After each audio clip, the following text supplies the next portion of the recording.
Welcome to Business Prowess with Raphael and Juanita.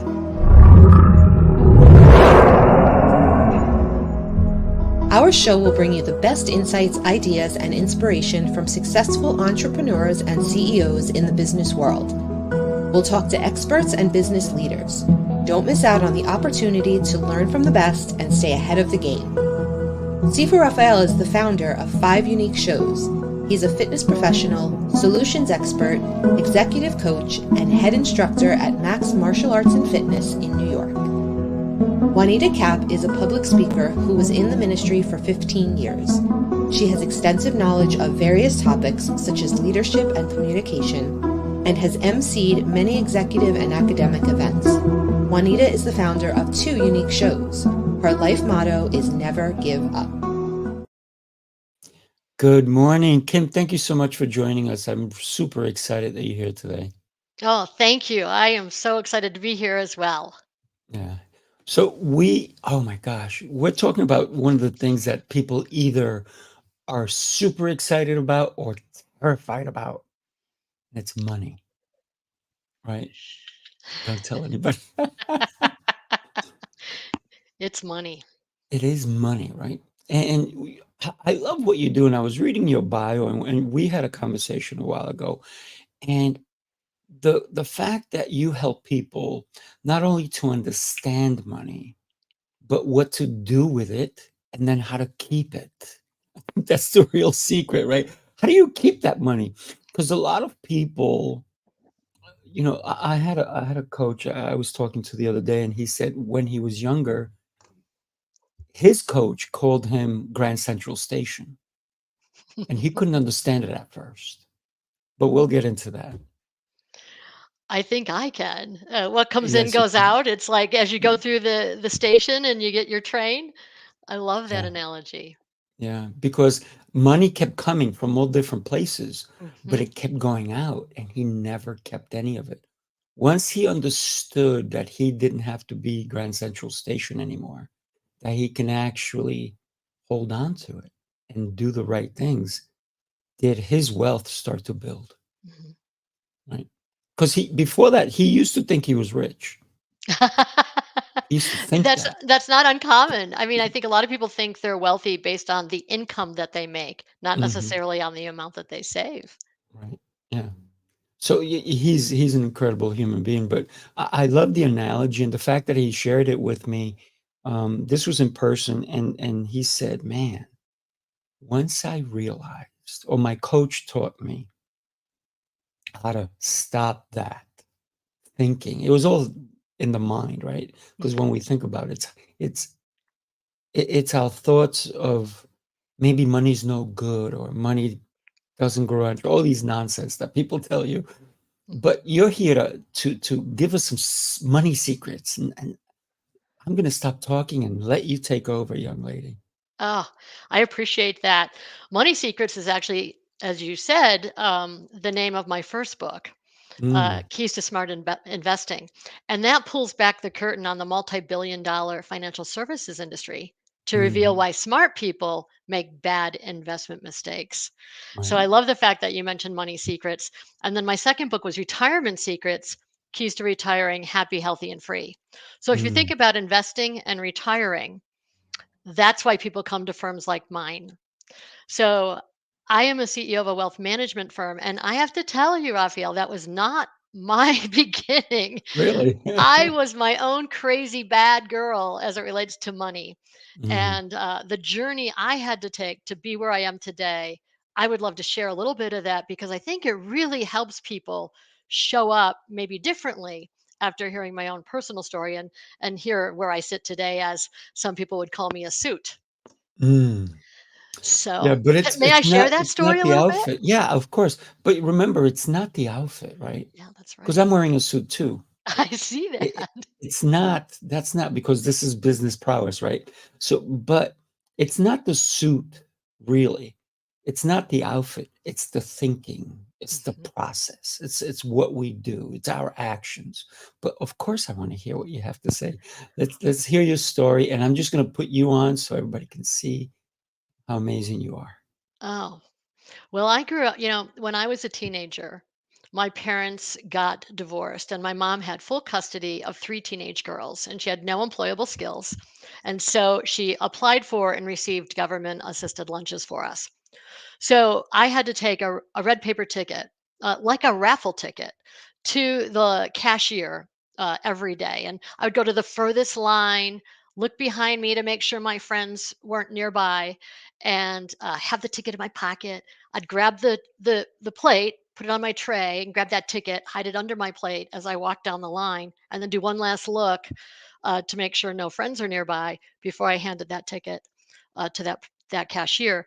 And the shame, the not enoughness, the that my mom couldn't afford lunch, that I was poor, and that ticket represented poor, and everyone knew if they saw that ticket who you were as it relates to that social status.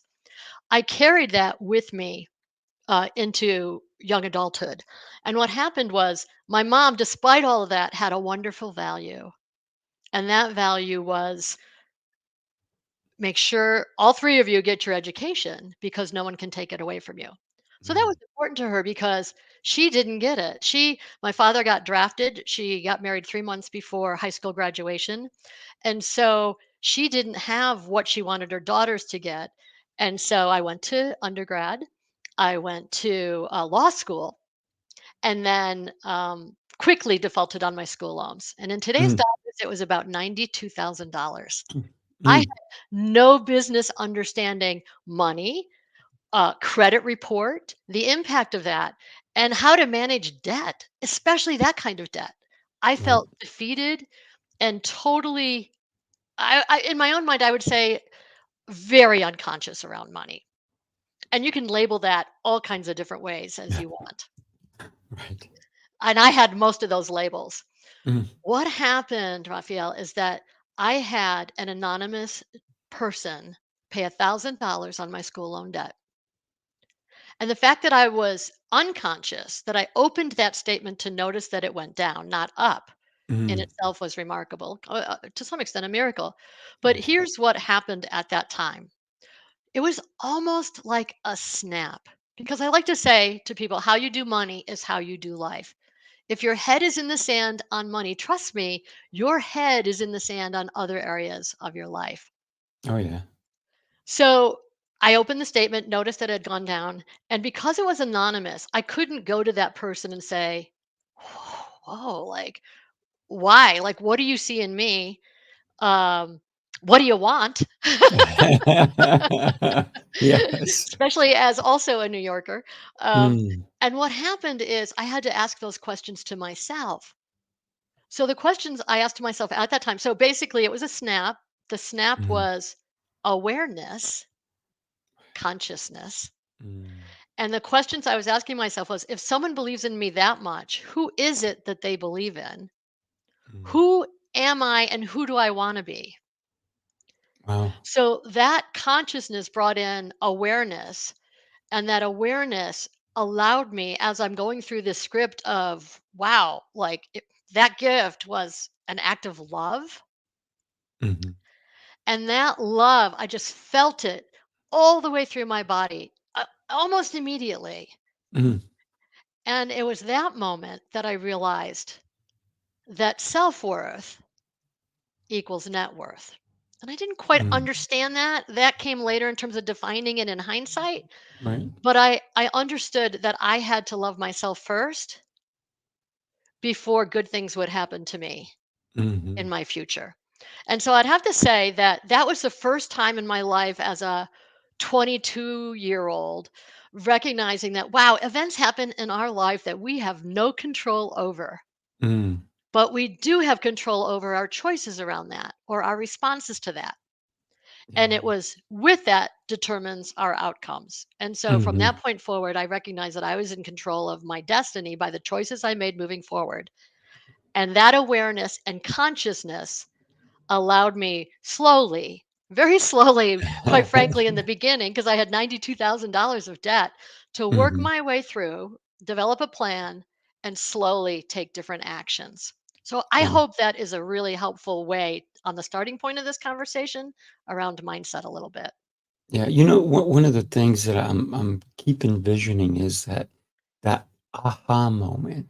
It's like, thank you, Lord, for for giving me this, and then the gratitude, but then the fortitude for you to understand. It's like, is did the bank make a mistake? What happened?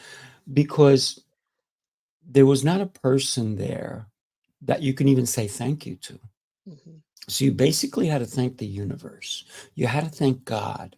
You had to think that I am so fortunate, so lucky that someone, I don't know who, believed in me. So if somebody who I don't know believes in me, then who's the number one person that should be believing in me now? That's me, right? And so many people lack that ability. I wake up every morning in gratitude. Mhm. The first thing I say is, thank you, Lord, I'm alive. You give me Mhm. another chance to impact lives, to make a difference, to fix my mistakes I made yesterday, because I'm sure I made 1,000 of them. And I'm sure today I'll make 1,000 more, but maybe they'll be different, Mhm. right? So when it comes to money, $92,000 in debt, and one of the things that is so frustrating is the fact that we don't, in this country, we don't set up our students for success, because from grade kindergarten, or zero, if you will, all the way to 12th grade, nobody has to worry about money. The kids don't worry about money. And then all of a sudden it's like, hey, guess what? You want an education? Now you got to dish it out. You got to find a way. You got to go to get a grant. You got to go get a loan. You got to fill out these a million applications that you don't even know how to fill out. You need an expert to help you fill them out. And then all of a sudden, it starts to taint that image that we should have had all along, and say, hey, you know what? If schooling was free up to 12th grade, why am I being penalized now? And I think that's a detriment to our society. I think schooling should be free anytime. Even if you're 59 years old, 64, and you want to go back to school, you shouldn't have to pay for it.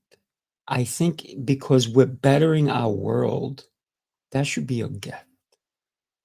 That's just Mm. my opinion. It's a good one, especially now in today's environment where Mm, it's questionable whether what you get for that education, that you can get it on the other side as it relates to mhm, employment that pays for that debt. Yeah, I think we're at this huge place in society right now, where disruption is everywhere in every single industry, even my mhm. own. And Oh, yeah. you add AI into this conversation. And if it is in fact true that almost half of the jobs may not be here, maybe 15, 20 years from now, and how will we evolve like we did with the internet, like we did back with Mhm, the industrial revolution? Will it be different? Will it be, oh, well, we'll recover with different types of jobs? Or will it be a place where we have to raise our bar as it relates to how we show up in life? Because if you think about it, money is this invisible thread that is navigates through every part of our human existence. mhm, And yet we created it. It has no value other than the value we give it. So if we go back to being raised through our families, what was the value in your household around money? Did your family talk about it? I have a girlfriend that her father used to say, money doesn't give you happiness. And ooh. so she wanted to be happy. So she made choices along the way. Can't have money if you wanna be happy, right? And so if we, as the listeners, can unpack what those stories were, um, and because what happens is we all have money receptors. Mhm, We have, just like we have receptors for our bodies, to understand what we need and sunlight and antigens and all that. We also have money receptors, and it's mhm, visceral. And I have a 22-year-old son, and he sees a Lamborghini and he immediately has this visceral reaction around money. And to him, it's success. It's Mm. success. Mhm. For me, I see that and I think, who would spend that much money for transportation? Yes. And it's also someone asking for money on the streets. Mm. What is it that goes through your mind? Do you cross the street and ignore them? Right. Do you engage with them? And so those and whatever those receptors are, start to unpack them. And is it true? Is it true? Mm. Because oftentimes we use the term limiting beliefs that may have been your great great grandfathers down, 2 generations ago, that your parents taught you or your grandfather, your dad, and therefore you're showing up in a way that you haven't because you haven't been conscious Right. around it to know how are you going to show up. And if you have children, to have those conversations around the table. Mhm. When our children were younger, we had a family mission statement. And it was kind of I like love that. rules of I love that. behavior. You know what I mean? Like say your Yeah. please and thank yous. Don't Mhm. beat up your sibling. Right. All of those things that you would think would be basic behaviors in a household. Mhm. And when they would act up or whatever, we had it in a frame in each of their bedrooms on the wall. Mm. And we would take them in and kind of read the family promise.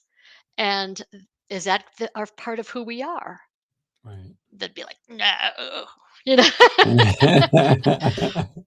So meaning we can change the conversation, meaning what's happening in this disruption with education and jobs and training and conversations around money and how to handle it. If we have children, we can start with our children having different conversations around money so that Mm. they're more prepared and making better decisions in the future of whether they choose to go to college or not. Maybe Mhm. they choose not to, Right. because there's so many technical places that they could get education on jobs that are actually available today. Right. Absolutely. For example, I have 2 boys, and thank God I taught them about money early. Back in the day when TD Bank used to give out little safes, little piggy banks, right? It was with the C because it used to be, I think there was a different name. And so I went to the bank and I got 4 piggy banks for each one of them. And then I had them because they were little. I had them do drawings, and then we did arts and crafts. We pasted on them, and each one had a representation. The first one was savings. Okay. Second one was investing. Okay. Next one was tithing. And the kids are like, oh. And then the last one was fun. And they were like, okay, can we put all the our money in the fun one? I'm like, you can, but you have to put it into each one evenly. And then so some of my kids, when they were young, they're like, Dad, I want this toy. I want this. I saw it. I'm like, great. Let's go to your piggy bank. Which one are you going to pull from? They're like, the investing. I said, no, that's not the right one. The savings. No, that's not the right one. The tithing. Are you giving this to somebody so they can benefit? No. Okay, which one? The fun one. I said, so you want a toy? It's going to be fun. Okay. They take out their money. Maybe they only had $18 and they want a toy that's, you know, triple that. So I said, I'll make you a deal. I'll make you a deal. If you save an extra $5 in the fun one, I'll split it with you and I'll pay the rest. So now they were like, hey, Dad, how many chores can I do to get those $5? Because I always gave them little jobs. Mhm. If you help me with the dishes, if you help with this, if you help with that. So that way they understood that their value was building up. But it wasn't about me. I would give it to them. I go, where are you going to put this? I want to go to the store. I'm like, you can't put it all in one place. I said, always have to put it in 4. Mhm. And Mhm. and that taught him along the way that one of my sons at the age of 20 bought a brand new car, didn't ask for anybody's help, paid for it cash. Almost a $40,000 car, paid for it cash. Didn't ask me or his mother for it. We're divorced. But my other one used to always want to do the fun things. This one invested. He was talking to me about stocks and and this and this. He's actually at 22, he's buying a business. Mhm. Mm, He's I working love at that. he's working at a job, and then he told me my other son said, "Oh, Marco's got 2 jobs." I'm like, "Why does he have 2 jobs?" So I called him, I go, I hear you have 2 jobs." He goes, "Dad, one is my job and the other one is my passion." I said, "Oh, okay, cool." He goes, "But I'm not really working it. I'm buying it." I said, "What do you mean?" "I'm buying it from a woman and I'm gonna work it for a year and then I can fully buy it out from her." 22. And it's because of the building concepts I taught them. My other son, the one that always wanted to spend his money, now is fully working, helping out, and he likes collecting cars, so he's got 2 BMWs. And I'm like, "Why do you need 2?" "Oh, one is this, one is that." I'm like, "Okay." I said, "What are you gonna do with the other one?" He goes, "I think I'm gonna sell it." I said, "Oh, okay, good." But they understood the concepts and the principles of money because I started them young. How many people start their children young with money? Most of the time is we can't talk about it, or there's no conversations about money. Well, and particularly in other countries more so Mhm. than in the United States. You know, in the United States, we have rugged individualism. So we talk more so about money than other countries and other cultures. And so Right. that makes it a little easier. And yet, that many of us still have that baggage of generations before us. And the Mhm. generations before us, they didn't have to worry about money like we do today. They had hopefully maybe a pension that someone else took care of.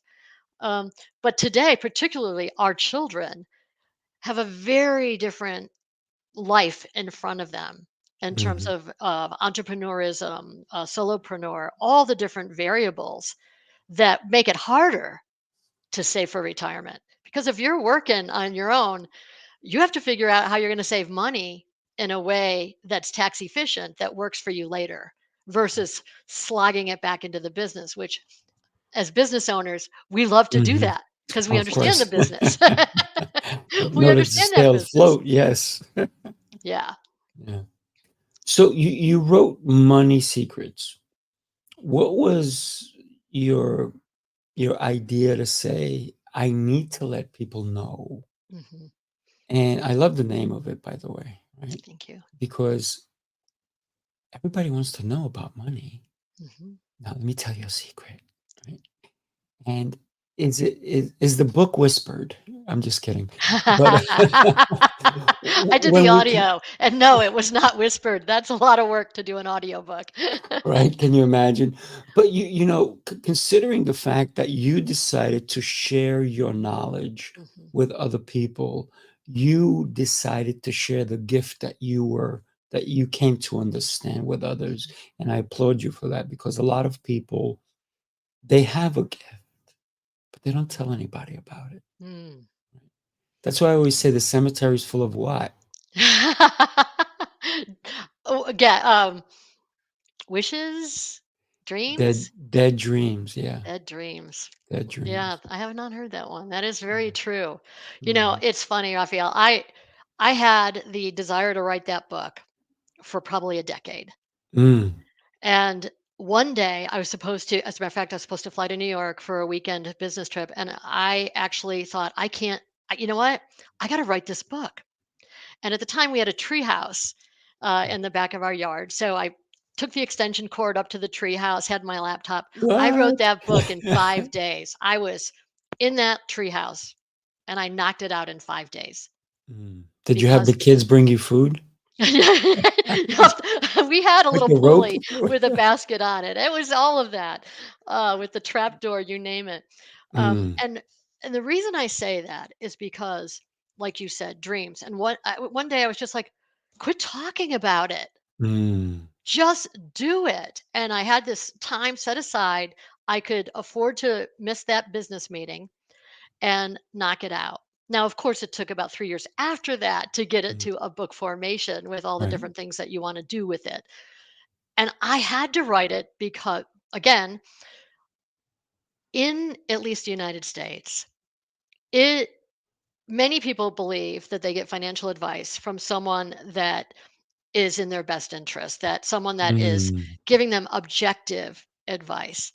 And historically, that in this industry has been not true. 90% of the advice historically has been from someone in sales. mhm. Yeah. And Wall Street doesn't want you to know that. So it's really important. So I had to write the book, one, buyer beware. You're dealing with people in sales and they're really good at it. Mhm.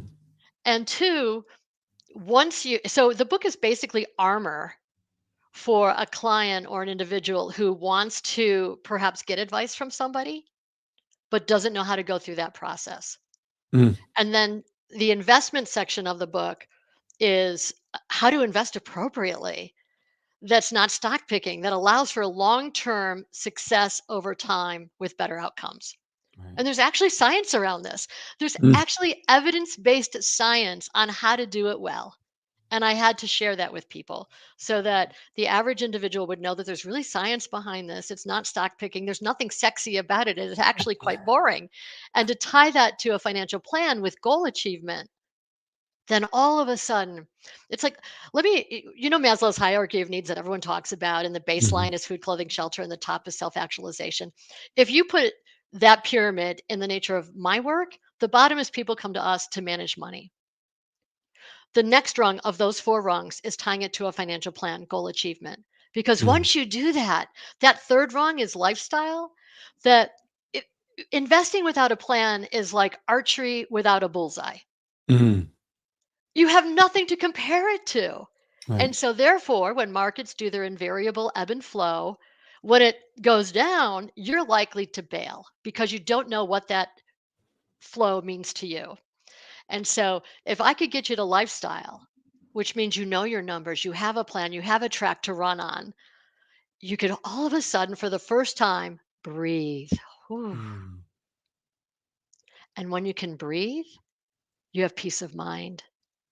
yeah. That pinnacle is impact.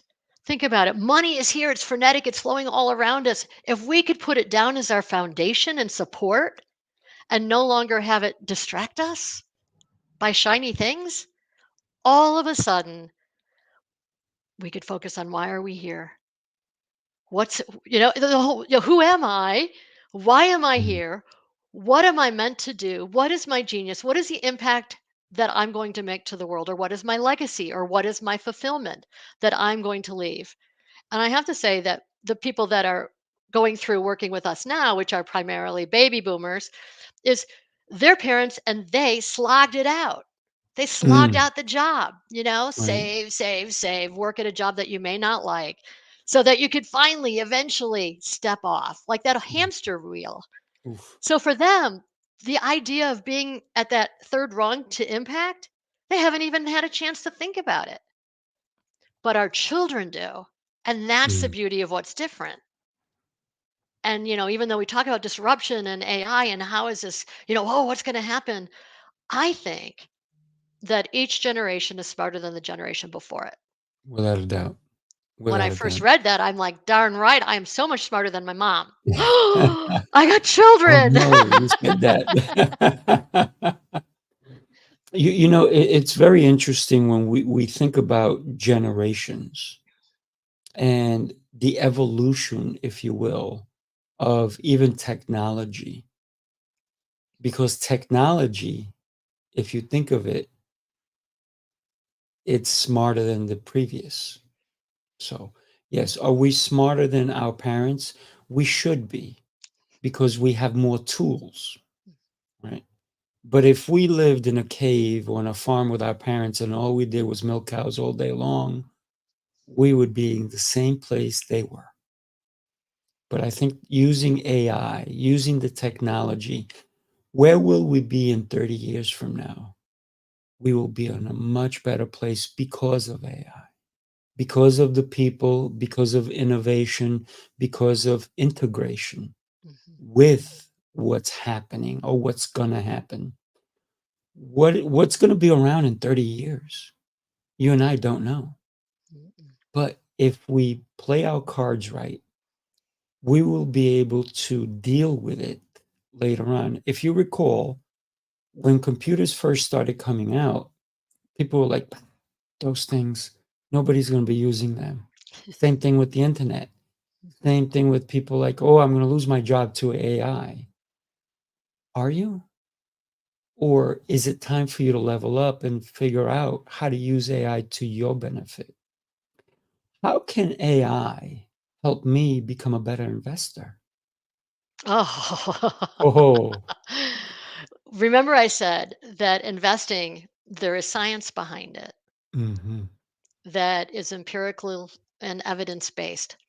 So with science and allowing you to step back, because it's not the markets that fail, it's investors. hmm, So even with AI, if AI can, I know that we've just had conversations in the last several weeks about what AI can now do that couldn't do even 2 weeks ago, right. um, is consciousness. Hmm. If AI can do consciousness, then you just sit back and relax. But the problem is that we are human and we mess stuff up and we get in the way of our long-term investment success Hmm. because we get impatient. We don't necessarily think long term. And as business owners, oftentimes, for many entrepreneurs, it's where's my next check? Can't You live that know, way. and that sounds good, great. But what happens is it's like you do, and then you just give up. Mm, And so the job of the investor is to put it on automatic pilot, which AI can do. And now we have digital forums. hmm. Set it aside. AI can do the investing quite well, Right. and you ignore it, and it's on automatic pilot, and you increase it each time your business is doing better. And you set goals for yourself. When you start seeing that money grow, first of all, it's 20,000, then it's 50, then it's Mm, 100. And you start to get pretty excited when you see 100,000 in an right, account. right. Of And then when you course. see 500,000, that gets you pumped up. And if Hmm. you're lucky enough to see over 1 million and more, there's something about momentum. And once you get over that 100,000, the compounding effect of that works for you in your favor as long as you forget about it, don't mess with it, continue Hmm. to increase, at least start out with 10%. Because if you don't pay Correct. yourself first, no one else is going to pay you. Oh, And yeah. as a business owner, you got to better make sure because you have no big father giving you a retirement plan. Hmm. So that would be my, which is what I share with my children is set it up, forget about it. Every time you get a pay increase, increase that amount Mm, and ignore it. And yeah. don't grab it for things that you think you want, So I like taught my perhaps a new children, right? car or Mm, something. You have to look at that as really, really, really long term. And the mhm, vehicles and the different things that make life a little easier, you have to kind of do it in a different account, like a savings account mhm. or a digital online savings account that at least pays you some interest income nowadays that didn't exist for the last 20 years. Maybe For 15, sure. 16. Yeah. I mean, we No, never but used to have back in the day, cash was paid something. mm, And so now the fact that our cash is providing, if we're lucky, 5%, but at mm, least 4.5% on cash. If you have big cash and you're not getting paid interest income on it, you're at the wrong place. mhm, Find a digital bank or someplace that could give you something without necessarily it being a CD. right. Because a lot of people think, "Oh, I'm gonna get a CD or money market." Is that how much is that giving you? And locking it up when you don't need to lock it up Mm. to get Exactly, 4.5% exactly. for So short term when goals. And short term in money is 5 years or less. right. So, before you talked about things being clouded and so forth. So I always say when somebody goes, "Oh, man, why is this traffic happening?" I said, "The traffic is happening is because of the people. It's not because of the accident. It's because everybody has to see the accident, right? Yeah. The accident, they push it off to the shoulder. It's on the shoulder. Everybody can drive easily, but everybody needs to see. So that's what's happening when you You're not looking at the bigger picture. And also, when you talked earlier, if you're shooting an arrow without a bullseye, it's almost like you're shooting up into the sky and seeing when it comes down, right? And if you're not looking right, it might hit you on the top of the head anyway. But why is it important for us to consider, and you talked about it just now, long term? Because a lot of times, the example I shared with about my kids, how I said to them, you can't just put all your money and go buy something. You have to put it in the right places. Why is that an important thing? I taught it to kids. Why is that important as an adult? Because if you have rent, mortgage, food, electric, all these different bills that will never go away, why is it important to still have that thing that you put aside and don't look at? And why is it important? Like you told your children, if your income grows, you have to add to that as well. That's different thinking than people go, oh, I got more money, I can go spend more. Yeah, that whole reward thing, or unexpected income or a tax return that came in unexpectedly higher than you would have thought is a Mm, perfect opportunity to, it's okay to celebrate a little bit. mhm, You need to celebrate wins. right? However, that is the opportunity that to redirect. Um, and I think the number one word for that is trade-offs. What you were teaching Mm, your sons is trade-off. And that by putting in the fun category, that means that, how do you do that, and what are the choices back to that we mhm, make around that. And so when I think of trade-offs around money and why we need to put money aside, I think that if you don't pay yourself first, there's never enough at the end, because we right, tend to always live to whatever is in that checking account. right. So if you could set it on automatic, remove it, then whatever's there is fair to pay your expenses. You will figure it out, Mhm, because all of a sudden that bank account has maybe $500 left and you still have to pay a bill. You will not go out to dinner that night. right. You Some will people pay that do. bill. Hopefully that will be the choice that you make. So it's forced behavior Mm, once you pay yourself first and take care of the most important thing in your life is you, not the IRS, even though they take their share sometime before you, mhm. depending on whether you work for a company. It has to be you. Yeah. You just talked about choices, right? And you said if I have only $500 in my account and a bill comes in and maybe the bill's $450, and then I go, oh man, but I was going to go out with my friends and celebrate. Hmm. I'm sure I can pay that bill later. Mm. And then that's what's happening with a lot of people, and that's why people get in trouble in so many areas of their lives because they don't understand the principles that you're talking about. Yeah, credit cards are not an extension of your income. No, they're not. Not an extension of your income. And for me, when I got out of debt, I had like a I had a card like this, Mm, and I wrote it out. I didn't even use an Excel spreadsheet at the time because I didn't have an Excel spreadsheet at right, the right. time. But I wrote all of my debts and how much I owed each month and what the interest rate was. And I was on this little sheet of paper, and Mm, I paid the most that I could, the minimum on the smallest. So it depends on, do you do the short balance so that you get a big hit soon? Or do right, you do the one with the highest interest rate that is just draining you? So right. you have to balance out what's the quick hit and what's the long high interest rate credit.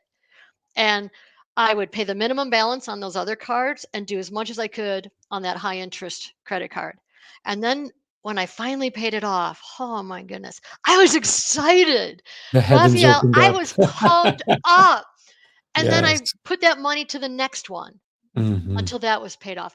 And I crossed it out, and I would see all of a sudden that $2,000 now is going to that final payment. And you saw 2000 a month, how rapidly that went down. You don't waste money after that exercise. No. My head was in the sand prior to that exercise. But once you bring it to the surface Mm, and you know your reality, you don't want to hide anymore.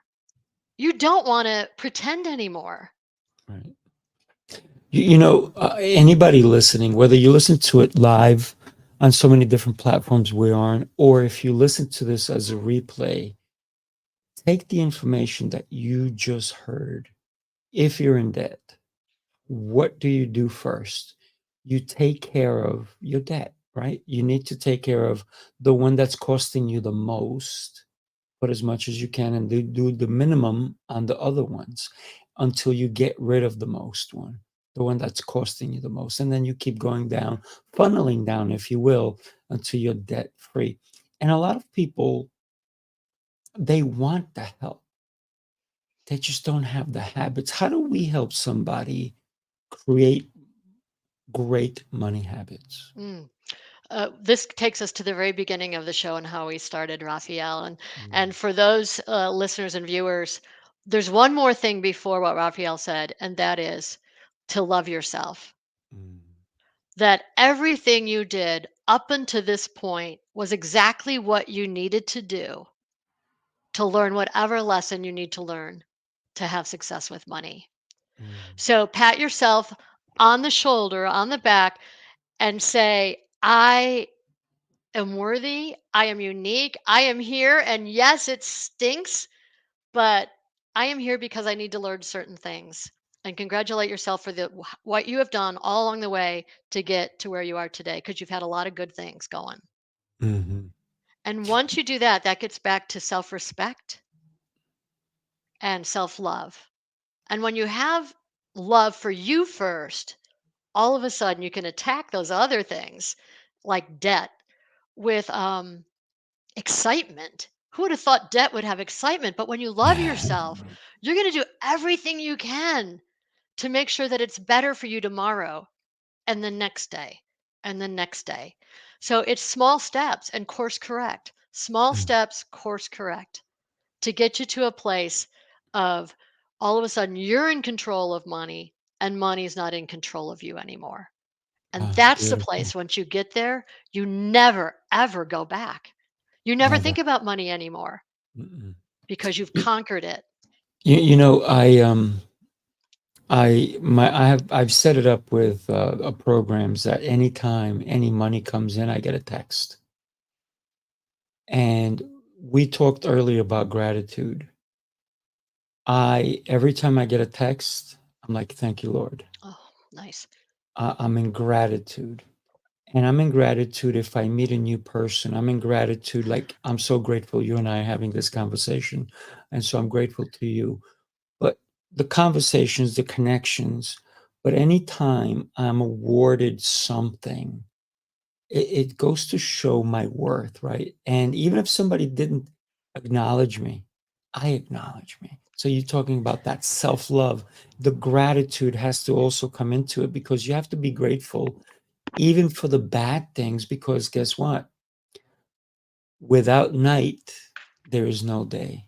Mm, Without rain, there's no mhm. sunshine. So we have to understand that everything comes into there's a reason for everything to happen. So I was recently on a trip, and I used to rent cars. And every time I went, I used to get cars. I used to always get upgrades, the whole deal. And after the pandemic, now when I travel, I don't rent anymore. I use Uber or Lyft, either one, whichever one's closest, right? Sometimes I don't have time to wait for them. But so I get in a car, and there's a dime on either side of the floor mats. And I'm like, hmm. So we start to drive, and I say to the gentleman, I said, did you know that there's a dime on either side of the floorboards here? Did you do that on purpose? He goes, oh, I didn't even know. So I picked up the dimes and I said, here you go. It's only 20 cents, but it's 20 cents more than he had. And the way, even if I'm in a suit and I walk by and I see a penny on the floor, I pick it up. And people are going to look at me like, that guy's, he's well dressed and he's picking up a penny. What is he, silly? And I say, no, because I'm a money magnet. Mhm. And so I pick up that one penny and I say, thank you, Lord, for I am a money magnet. And that's the gratitude that a lot of people don't understand. You're not above a penny Mhm. because it takes a penny to make a dollar, it takes a dollar to make a million. So when we think about gratitude, when we think about the people, even who the clients, the customers, even if you work for a company, that company would not be successful and would not be able to employ you without their customers. So even though you may work for somebody and you're not your own boss yet, but actually you are your own boss, I'll take to that second. But what winds up happening, I think, is that we have to be grateful even when we get to work because I get to have a job. Because remember how hard it was maybe to even get it. And then people become complacent, right? So when I say maybe you're not, maybe you work for somebody and you're not the boss, but that's not true because you're the boss of you. You decide if you're going to go to work that day or not, or you're going to slack. And a lot of people go, well, why did that guy move up so quickly? Well, maybe because he showed up early, because he did more than he was expected to. So I think everything has to do with money. Money, money, money, money, right? And like in the movie, show me the money, right? Show me the money, right? When we consider a gift, like you had $1,000 gift, that was a blessing to you. Mhm. It Oh. changed you entirely. Let me ask you a question. Where would you be without that gift? Hopefully, I would have become conscious down the road eventually, but I probably would have lost a decade or so Mm, easily, easily. I think that what's important, I love what you said about gratitude because gratitude is one of the secrets around money. Um, but it's bringing up that vibration so that money can find you. mm, So the vibration of money and success, because a lot of people have money and are not and do not have happiness. right. So let's get to the happiness factor, not just having a lot of money. Um, the energy around that is joy and aliveness, and by that dime giving it to the driver is joy. Mhm, It's aliveness. And so when you think of that energy, that's how money can find you. And money has two laws. The first law of money is the one we're talking about, what I do every day in wealth management, mhm, planning, investing, retirement, estate, taxes, mitigation. The second laws of money is natural money laws, and they're around us and they're in us everywhere. mhm, So, first is giving and receiving. You have to be able to receive as well. That's important in balance, ebb and flow. You have to mhm, be able to, just like nature, that when it ebbs, you have to be working on yourself so that when it flows, you're ready to go back and do what you need to do. I know. Cause and effect, supply and demand, even mercy and justice. All of those are natural money laws. And if you Mm, understand that and know that it's already inside of you, it's around all of us, just look at nature, then it's easier to know that that money can find you and think that that's something out there that we've created. And so you need both in balance. You need natural money laws and then you need the human made laws mhm, once you start understanding money principles. But actually, the natural money laws are where we should start. mm, And that's really important to understand that distinction. Because when we think of gender, men generally tend to be involved in the investing, where women generally are like, no, but goals, talking about my aging parent or talking about my children's education, I can lean into that. mhm, So definitely. I don't know if that's helpful. Oh my gosh, what an amazing conversation we've had, and thank you for taking the time. And I know, time, when we can even talk about how money is amazing, but and you can always lose it and regain it one thing you can never get back is time. So thank you for spending time with me.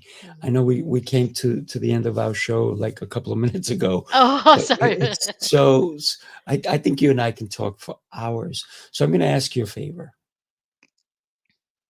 First, I need to get your book, right? I'll send it to you. Because I can't wait to read it, and please sign it, because I've had the good graces of the Lord to connect us, right? And also Naomi. So Yeah, that's right. and so I am grateful for that, for the connection. But I would love for you to come on my other shows too, and come and keep sharing this knowledge that you have. It's beautiful, and your energy is so powerful. So thank Thank you. you. Thank you for Thank being you. you. Yeah, Ah, Philip. look forward to that. Yeah. All right, everybody. Thank you so much, and we look forward to seeing you next week. Juanita couldn't make it today, so we apologize for that. But she's a busy woman on the run all the time, doing amazing things. Everybody, remember one thing that you learned today, and share it. Share it with your loved ones, with your family, with your friends, and follow Kim on Instagram and on LinkedIn. All right, everybody. Thank you. Take care. Kim, don't go away. Hang on for a second.